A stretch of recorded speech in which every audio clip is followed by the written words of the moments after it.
Moi, j'ai trouvé l'expérience très intéressante, la fraîcheur des étudiants, leur réaction tout de suite,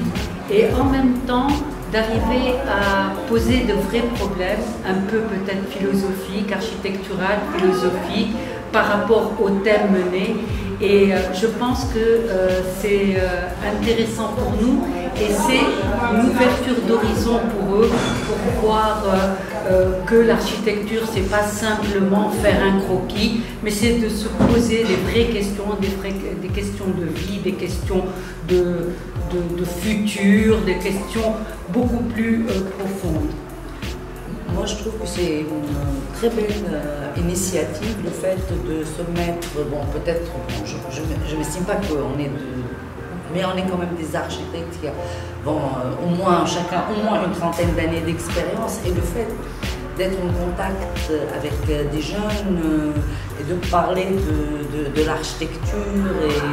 et des espaces, et aussi les concepts sur lesquels qui ont été développés, même par rapport à cette notion de liberté. Est-ce que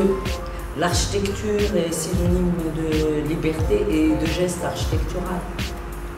Moi, j'ai trouvé la formule qu'on nous a proposée aujourd'hui très intéressante, c'est-à-dire de comparer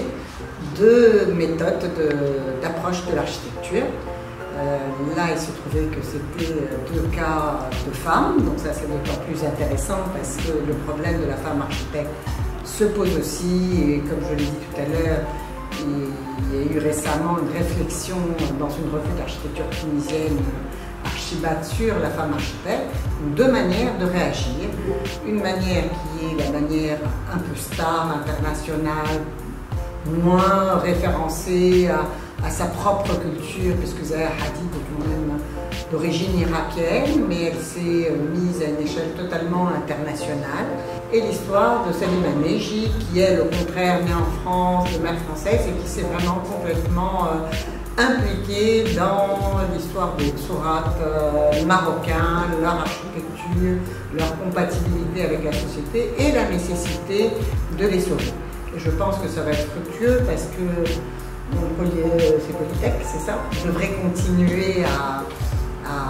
programmer des interventions comme ça comparatives entre deux architectes, hommes ou femmes d'ailleurs, mais à cheminement très différent, à choix d'exercice de la profession différent.